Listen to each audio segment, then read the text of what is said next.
თამამად შეიძლება იმის თქმა, რომ აი სრული ფიასკოს წინაშეა დასავლეთის აგენტურა ქვეყანაში. ესე იგი სრული აი გარკვეულწილად კრახი არის ყველა მიმართულებით მათი მხრიდან. აი გუშინ უყურებდი აქცია იმართებოდა პარლამენტთან და ესე იგი სულ რაღაც აი ათეულობით ადამიანი იყვნენ იქ და იმან დაწერა რა ქვია თავის სოციალურ ქსელში რამდენიმე ჟურნალისტმა ცოტანი ვართო შემოგვიერთითო ესე იგი მუხტის სასაწევად ლევან გოგიჩაიშვილი შეუვარდა პოლიციელებს და ესე დემონსტრაციულად დააკავებინა ხა იცით რა ვიღაცას გონია რომ პოლიციელებს შეურაცხყოფას თუ მიაყენებს თუ გზას რო გადაკეტავ პოლიცია ამას შეხედავს ისე რომ ვითომაც არაფერი არ მომხდარა და მე ააგორეს ამბავი ხალხისთვის წამებული რაინდი ლევან გოგიჩაიშვილი იქნა დაკავებული და ეგონათ რომ ეხლა ლევან გოგიჩაიშვილის დაკავების გამო იქ ადამიანთა დიდი მასა შეიკრიბებოდა რაც სრული აბსურდია იმიტომ რომ სააკაშვილი არავის არ აინტერესებს და ლევან გოგიჩაიშვილისთვის გამო ახალ ხალხი ქუჩაში სააკაშვილი თქვენი წამებული რაინდი რომელიც არის აგერ ვივამეთში ყველას დაავიწყდა კაციშვილს არ ახსოვს და ეხლა გოგიჩაიშვილი მით უმეტეს ვის ეხსოვნება სრული ფიასკო სრული კატასტროფა და არ ვიცი აი ყოველგვარი ესე იგი აი ამორალურ ქმედებაზე წამსვლელი ძალა ნათჯალათები და მათი მომხრეები მე არ ვიცი როდემდე შეიძლება ამ ყველაფრის აი ესე ყურება მაგრამ ფაქტი ერთია რომ თავიანთი გუნდის წევრებსაც კი უკვე მობეზდათ ეს ყველაფერი რა ამათი აი ასეთი მდგომარეობაში ხილვა და ამიტომაც არის ზოგი უკრაინიდან აგინებს ამათ ზოგი მიდან ამერიკიდან აგინებს ის ფულიც რაც შეჭამეს ყველა ნანობს ხალხი რომ რატო ჩაგირიცხეთ ფულიო ეხლა დღეს გავრცელდა მედია საშუალებებში და მინდა ამას შევეხო აი იცით რა არის ჩვენ გარდა იმისა რომ ბოდიში გვაქვს მოსახდელი ჩვენს 20 ძმებთან და იმ ადამიანებთან რომლებსაც გული ვატკინეთ იმიტომ რომ რაც საკვირველია ჩვენს რაღაც ბევრ რამეში მართალი ვართ მაგრამ ტერიტორიული მთლიანობის ადგენისათვის აუცილებელი არის რომ იქნას მონანიებელი შეცდომები რაც დაუშვით მაგრამ ყველაზე მთავარია რომ ბოდიში გვაქვს მოსახდელი თავად იმ ადამიანებთან რომლებსაც გული ვატკინეთ რა იმიტომ რომ ჩვენ საერთოდ ხალხი ვართ რომლებსაც გვიყვარს წარსულში ადამიანებზე საუბარი და რომ გარდაიცვლება ადამიანი მერე ვიცით იმის დაფასება ო რა კარგი ქართველი იყო სამშობლოსთვის თავი გაწირა და ეს წარსულში ლაპარაკი ხიბლავს და ცოცხალი ადამიანების დაფასება არ გვიყვარს აი საქმე რაში ეხლა გავრცელდა თელ იმამ მედიამ აიტაცა ეს განცხადება და მეც მინდა შევეხო აი ამ განცხადებას ესე იგი უკრაინის ფეხბურთის ფედერაციის პრეზიდენტის და ყოფილი ვარსკვლავის რომელსაც მეც ძალიან დიდი პატივისცემით ვეკიდებოდი ამ ადამიანს ანდრეი შევჩენკოს განცხადება სადაც ის ამბობს რომ ესე იგი მას დიდი ხანია ურთიერთობა არ ქონია კახი კალაძესთან და რომ ესე იგი რომ ის მისთვის აღარ არსებობს ვინაიდან უჭერს ხარს ვლადიმერ ზელენსკის და აიტაცეს ამათმა ეს ინფორმაცია რომ ესე იგი ხედავთ ხალხო რა უთქვია ესე იგი ანდრეი შევჩენკოს აი რა უნდა თქვას ანდრეი შევჩენკომ იქ როდესაც მთელი უკრაინელი ხალხი არის ტყვეობაში ზელენსკის რეჟიმისა და როგორი ბრძოლა მიდის საქართველოს ხელისუფლების წინააღმდეგ ჩვენ კარგად ვიცით. რა უნდა ეთქვა რომ ეხლა ჩემი მეგობარიაო რომ ეთქვა კალაძეზე მას იქვე გამოუტანდნენ განაჩეს. არაერთი ადამიანი გააქრო ამ კიევის ხუნტამ ქართველი ბიზნესმენი ჟვანია ისე მოკლეს კაციშვილმა არ იცის რა ვითარებაში გარდაიცვალა ეს ადამიანი. შევჩენკოს დიდი დამსახურება აქვს უკრაინელი ხალხის წინაშე, მაგრამ ისე გააქრობენ რამე ცოტა სხვაგვარი გადაკრულიც რო თქვას აქ ჩვენს ხელისუფლების წარმომადგენლებზე რომ არ ვიცი რა იქნება. სადაც ადეიშვილი არის პროკურორის მრჩეველი, სადაც ლორდ კიფანიძეა დაზვერვის სამსახურის უფროსი, სადაც იქ არის საყვარელიძე შეიძლება იქ ვინმე რაღაც დადებითი დაუშვას საქართველოს ხელისუფლებაზე. რა თქვა ხა ანდრეი შევჩენკომ ურთიერთობა არ მქონიაო როგორ შეიძლება ურთიერთობა ქონდეს მას კახი კალაძეს და როცა კიევში კაცი ჭამია რეჟიმია და აღარ არსებობს ჩემთვის რომ ეს კაც მარიცის როგორ დამახინჯებულად წამოვიდა ეს ფრაზა მაგრამ ერთი რამე არის აი თქვენ რა გიხარია თქვენ უპატრონოებო თქვენ აი თქვენ რა გიხარიათ რომ ეხლა აი შევჩენკო არის განუყრელი მეგობარი კახი კალაძის და მთელი ცხოვრება მეგობრობდნენ და ეხლა ისეთ სიტუაცია შეექმნა რომ შევჩენკოც კი მძევალია იმ კიევის რეჟიმისა იმიტომ რომ ძალიანაც რომ აი რაღაცა სხვაგვარი თქواس იმას იქიდან გააქრობენ და შეიძლება ცოცხალიც არ დატოვოს ზელენსკი დღეს აი ამ ზელენსკის მძევალია შევჩენკოც და ყველა უკრაინელი რომლებიც იქ არიან უამრავი ადამიანი გააქრეს დაიხოცა და ვერავინ ვერ ბედავს იქ პროტესტი თქვა რო ლაპარაკობთ ამ რომ დემოკრატიის შუქურა არის ეს კიევი და უკრაინა მაინტერესებს ერთი ამდენი მედია რო გაქრა ტელევიზიები რო დაიხურა ეს არაფერზე მეტყველებს დემოკრატიის შუქურაზე და მაინტერესებს უამრავი ადამიანი რო ესე იგი მოლაპარაკებებზე ვინც მიდიოდა რუსეთთან აი პირდაპირ ესე იგი მოლაპარაკების შემდგომ მოკლეს ის ადამიანი და გიხარიათ ეხლა რომ კალაძეზე ცოტა რაღაცა ინფორმაცია გავრცელდა თითქოს რაღაცა კალაძეზე რო ლაპარაკობთ საერთოდ პირი გამოირეცხეთ თქვენ გესმით აი მე ბოდიშე რატო დავიწყე ლაპარაკი რომ ბოდიში გვაქვს ჩვენ მოსახდელი თითეულ ჩვენთაგანს პირადად და მთელ ქართულ ხალხს კახი კალაძის წინაშე იმიტომ რომ ეხლა აი რამდენიმე წუთში 35 წუთში იწყება ჩემპიონთა ლიგის თამაში სადაც ხვიჩა კვარაცხელია ითამაშებს აი ბრესტის წინააღმდეგ ჩემპიონთა ლიგის კვალიფიკაციაზე. ორჯერ მოიგო ამ კაცმა ჩემპიონთა თასი. იტალიის ჩემპიონი გახდა. დღეს აი ჩვენ რო გვიხარია ეს ჩვენი ფეხბურთელები რომლებიც ტოპ კლუბებში არიან, მაშინ ერთადერთი ნათელი წერტილი ამ მიმართულებით იყო კახი კალაძე, რომელიც არის ჩვენი სიამაყე. კაცი რომელსაც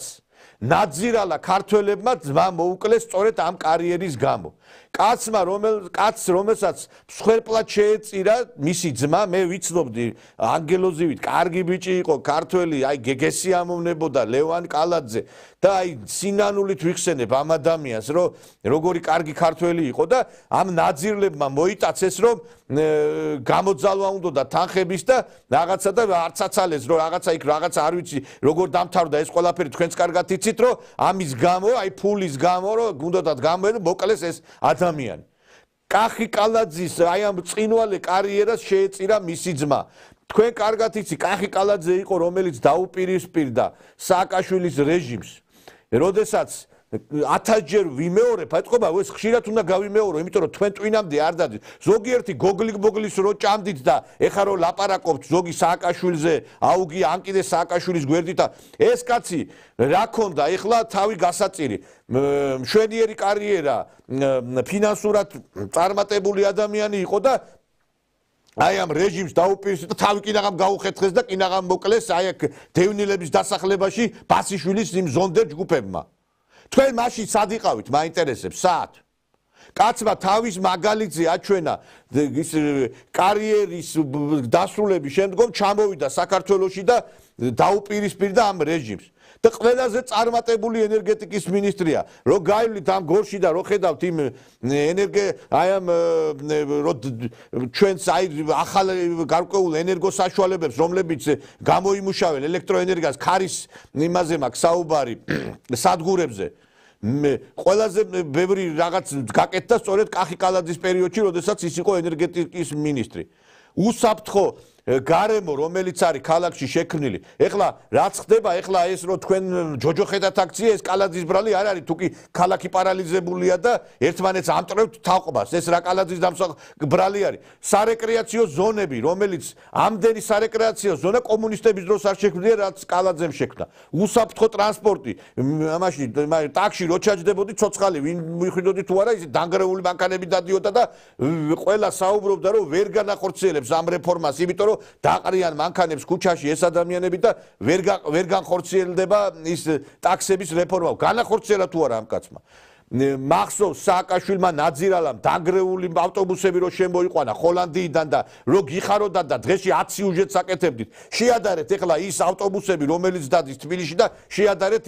სააკაშვილის ნახმარი თვითონაც ნახმარი იყო ნახმარი ავტობუსები რო ჩამოათრია თბილისში.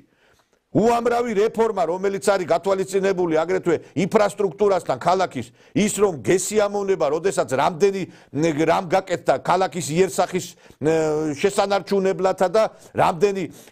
სასიკეთო რამ გაკეთდა ჩვენს ქალაქში.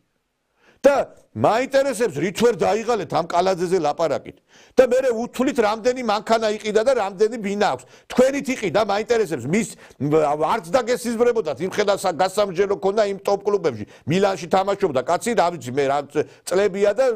უდიდესი შემოსავლები ქონდა და თურმე რატო ყიდულობს კალაძე საათს და მანქანას არა ბიჭოს ეხლა თქვენ შეგეკითხება იმას რატო არ უთვლით უგულავავს რა იყიდა და იმას რა ქვია იმ ბანდიტ კეზერაშვილს და გაუგონარი რამ ხდება ესეთი ბოროტები რატო ხართ იყო ერთხელ თბილისში ესეთი საძმო იყო ბოროტები ერქვა ბოროტები ხართ თქვენ რა ბოროტები რა გინდათ ვერ გავიგეთ კაცმა მთელი თავის ცხოვრება შეწირა საქართველოს და ამას შეეწირა მისი ძმაც და ბოდიში გვაქვს მოსახდელი ამ კაცთან ჩვენ ბოდიში იმიტომ რომ რა გინდათ ვერ გავიგე წარმატებული მერია წარმატებული ენერგეტიკის მინისტრი და ეხლა დაატარებენ ამას რომ ვითომ რაღაცა შევჩეკო მეგობარია დიახ და იქ არის წნეხის კეჭი და რაღაც უხარიათ ეხლა რომ ისაო რა ქვია რაღაცა ცოტა გადაკრული რატო არისო და ძევალია ყველა მთელი უკრაინა არის ძევალი არ გაგიკვირდეთ რომ როგორც ბევრი ბიზნესმენი და ბევრი პოლიტიკური ფიგურა გაასაღა კიევის რეჟიმმა შევჩენკოვაც ეგბედი გაიზიაროს როგორც თუ რაღაც ისეთი ნაბიჯი გადადგა რომელიც მათ არ აწყობთ დღეს ყველა მძევალია იქა და დაატარებენ შევჩენკომ როგორ აბა რა უნდა ეთქვა ეგრო ეთქვა რომ კალაძე ჩემი ძმაკაციაო შევჩენკოს ხვალვები მიაგორებდნენ იქა სადაც საჭირო არის შეიძლება ასეთი რამე ხალხო შეიძლება გაგონილა ამნაირი რამე და პირი გამოირეცხეთ მეთქი პირი გამოირეცხეთ კაცზე რომელმაც ბევრი რამ გააკეთა ჩვენი ქალაქისათვის ასეთი წარმატებული მერი საქართველოს არ ყოლია და რაღაცა მინუსები თუ არის ეხლა ყველა ადამიანი არც ერთი ადამიანი შეუცდომელი არ არის რაღაცა თუ რაღაცა ვინც მუშაობს იმას ეშლება და ვინც არ მუშაობს ის ბოდიში და არის სახში და არაფრის გამკეთებლები არ ახარ თქვენ და ეს ფიქრობ აი ეს რაღაც ინფორმაციები რომლებიც აი ესეთი რაღაცები ვრცელდება ჩვენს აი წარმატებულ ადამიანებს ემსახურება იმას რომ არ უნდა იყოს საქართველოში ავტორიტეტული ადამიანი რეიტინგული ადამიანი რომ ყველა უნდა აი თვითონ როგორც სიბინძურეში არის ყველა უნდა სიბინძურეში რატო უნდა იყოს კალაძე ვარსკვლავი იყოს ისიც სიბინძურეში გავრიოთ თქვენ ბინძურო ადამიანებო თქვენა ჯერ იმისი მეათედი გააკეთეთ, იმისი 1% გააკეთეთ, რაც კახიმ გააკეთა და მერე ილაპარაკეთ მასზე. და ეს არის უამრავი საერთაშორისო სტრუქტურის შეფასება, თუ რაც განხორციელდა აქ ამ ქალაქში. არ ვიცი მე აი როგორ შეიძლება ამ ყველაფერს აი ესე შეხედო და კაცი დადის იმითი რაღაცა Facebook live-ებს ართავს, იმიტომ რომ ის გაპიარებაც და გაშუქებაც არ არის. მე აი გავივლიდი მაგალითად იქ ეხლა ბოლოს ღმაღელესთან კაცო გავივლიდი ყარდა მთელი კომუნისტების ეპოქიდან მერე შემდგომ პერიოდში ყარდა ის აი ღმაღელის მიდამოებში იქა თბილისის ზღვასთან ახლოს ტერიტორია ვერ გავივლიდი და უნიკალური პარკი გაკეთდა. პარკებში ვერ გავივლიდი ამ 90-იანის შემდგომ ყველა სკვერი განხორციელდა. ყველგან გზები დაიგო. აი ჩადით ნებისმიერ პოსტსაბჭოთა სივრცის დედაქალაქში და შეადარეთ მე თბილისი არის ვარსკვლავი მართლა ეხლა მოსკოვს შეიძლება და იმას ვერ შეედრება მაგრამ ყოველ შემთხვევაში არავის არაფრად არ ჩამოუვარდება ჩვენი დედაქალაქი და ვის დროს შეიქმნა ეს ყველაფერი კახი კალაძის დროს უამრავი გზა გაკეთდა უამრავი ინფრასტრუქტურული შენობა გაკეთდა უამრავი საბაგირო გაკეთდა უამრავი უსაფრთხო სისტემა შეიქმნა ქალაქში და რა გინდათ ვერ გავიგე რა სერჩით ამ კალაძეს ვერ ხვდები რა დაგიშოვოთ ასეთი ვერ ხვდები მაგრამ ხო ჩვენში ესე არის ჩვენში თუ ვინმე გამოირჩაო ყვავყორნებითო დაძეძგნიანო რა ეს კონსტანტინეს აქვს ნათქვამი თუ ვინმე გამოირჩა უნდა ესე იგი ესე დაჯიჯგნოთ უნდა შეჭამოთ შეხრათ და მერე ბედნიერები ხართ ამითი ხო ჩვენ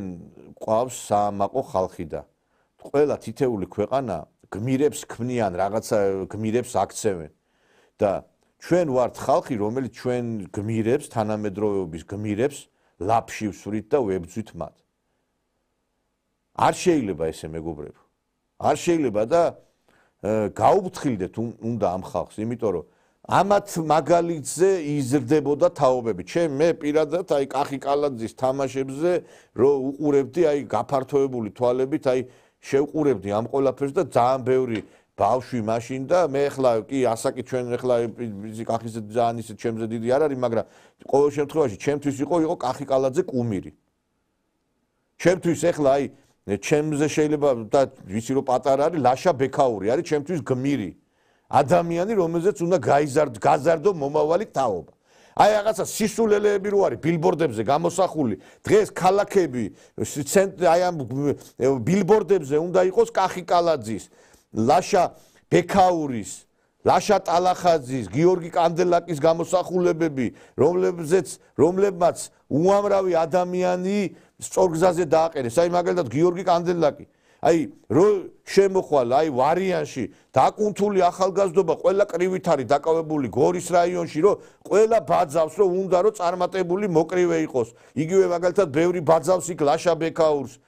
იგივე სამტრედიაში ერთი მაინტერესებს რომელი ჩუქნით ბინას ერთი მაინტერესებს ყოველი აი ესეთი ტრადიცია უნიკალური აი ბევრი ეხა მე კახი კალაძეზე სიმართლე რო გითხრა ექსპრონტად ვლაპარაკობ იმდენი სიკეთე აქვს ამ კაცს გაკეთებული რომ ეხა რო დავიწყო მე მაშინ მთელი გადაცემა უნდა მიუძღვა მაინტერესებს მამუკა ხაზარაძეს მინდა მივაი ერთხელ ცხოვრებაში ბინა თუ გიჩუქებია ვინმესთვის ერთი ეკლესია მაინც თუ აგიშენებია კახი კალაძემ უნიკალური ეკლესია აშენა სამტრედიაში და ტრადიცია აქვს რომ ყოველ ახალი წლის შემდგომ ბინას ჩუქნის იმ ცოტა გაჭირვებულ ადამიანს თქვენ ვის რა აჩუქეთ მაინტერესებს პირიქით იქით ღლიტავთ ხა ესე იგი ჭყონიას მიერ ნაჩუქარი ვინმესთვის რამე გინახიათ ან ბოდიში და ამათი ნაციონალების და ამის მერე გამოდიან და იმაზე რაღაცა კალაძეს შეეხებიან და ტალახაძეს შეეხებიან და იმას ბექაურს შეეხებიან